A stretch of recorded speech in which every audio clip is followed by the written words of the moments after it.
And Dexter Taylor, he was on the show, February, I think he was on the show?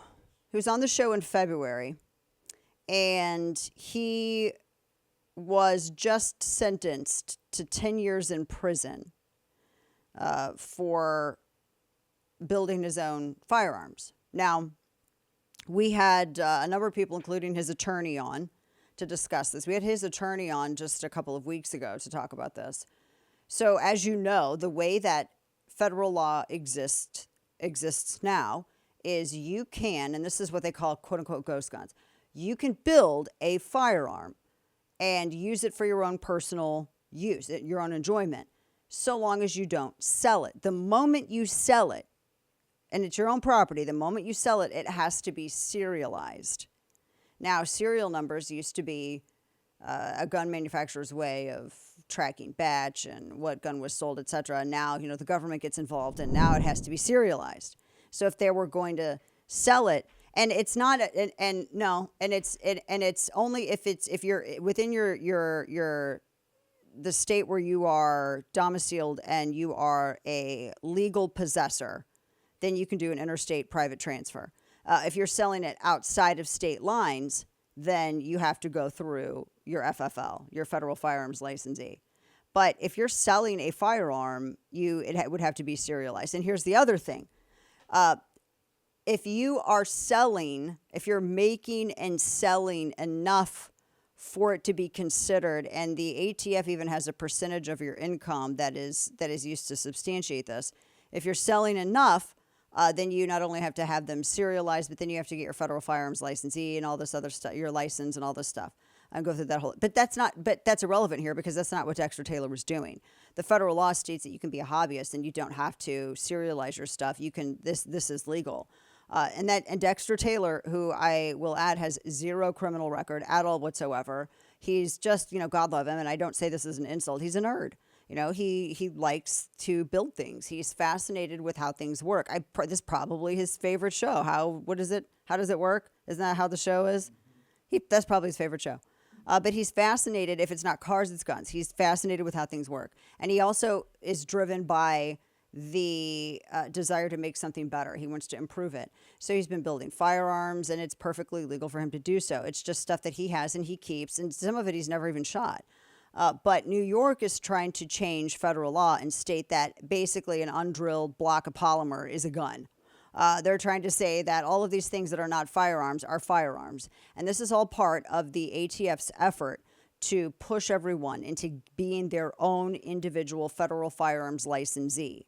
Now, you're probably like, what does that mean? This is why it should matter to you, even if you don't have a gun, or if you only have a gun, or if you have no intention ever of being an FFL or federal firearms licensee, or getting your federal firearms license. That's what is meant when we talk about FFLs. Here's why. It's a backdoor registry. This is why I've never gotten my FFL. I don't want to have to subject myself to any kind of ATF inspection. And there is an inspection. They do come to the premises and they will take inventory. They want to know everything that you have. They want to know all the stuff that you're doing. If this is a money-making venture for you, you got to keep receipts. They check your books. They have pulled a number of licenses. In fact, it's on steroids. I have a whole piece about this over at Substack, Chapter and Verse, where they've been pulling the licenses from different FFLs simply because there was like a grammatical error on paperwork or something like that. But you can be the president's son, and you can be high as a kite on coke, and you can purchase a firearm and lie. I think it's question 13 or 14 on your federal firearms form that you fill out that runs your background check, your 4473. You can lie on that, and then you're fine. But if you have a grammatical error, they pull your license, and they've been on steroids since Joe Biden's gotten in the White House. But the bottom line is that this is a federally protected endeavor. Firearms began with hobbyists. Let's not mistake how rifling came into effect. You have rifling, which originated in France, and then it was adopted by the colonists, and it really emerged with the prominence of the Kentucky gun and all this. Just to get into the history of firearms, everybody knows the infamous Belton gun, the infamous Puckle gun, all of the the predecessors, all of the early predecessors to like semi-auto, full auto, etc. So the technology, the progression has always been there, and it's been driven by hobbyists.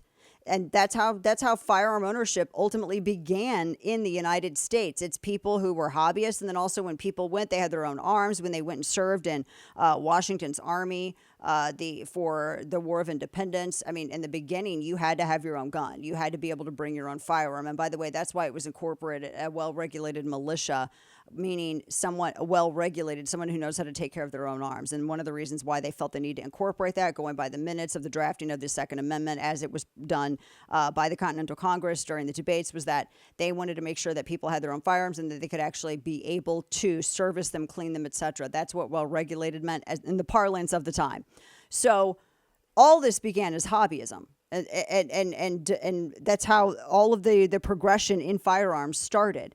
So this is federally protected. It's been historically federally protected. New York is trying to be the tip of the spear here in terms of getting everyone established as their own, as an FFL, meaning you can't own a gun or do anything with a gun as an individual person unless you have an FFL, which is insane because that's the back door to a registry.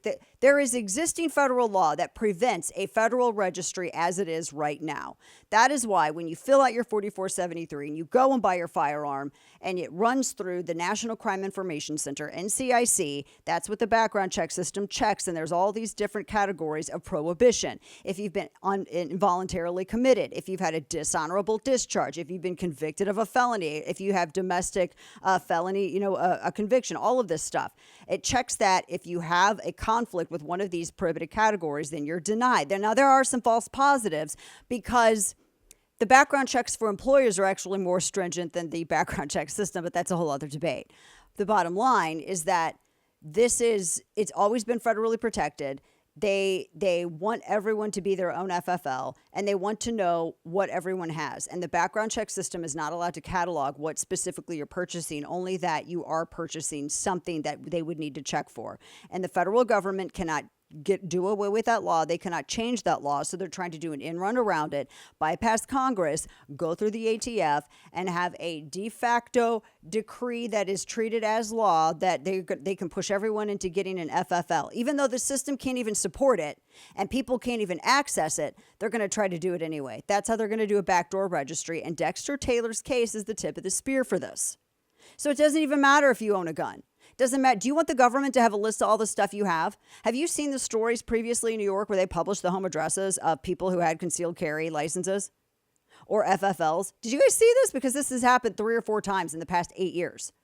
Do you trust the government knowing everything that you have? The government that wants to say if you wore a red hat back in 2016, you're a domestic terrorist? I've been called by verbatim a domestic terrorist by sitting members of Congress. Do you think that I want those people to know everything that I have? I have a cleaner record than they do and their damn kids, but they think I'm a domestic terrorist because I disagree with them politically. Knowing how the definitions of who is or who is not an enemy of state is completely arbitrary and dependent upon the political affiliations of the person making the statement, that's enough. That should give you enough fear about this. So no, you don't want the government to know anything that you have. This is the tip of the spear. There's a huge Second Amendment convention that's happening in Dallas this weekend. A huge organization that's having a huge Second Amendment convention. I wonder just how much on their lips Dexter Taylor's case will be.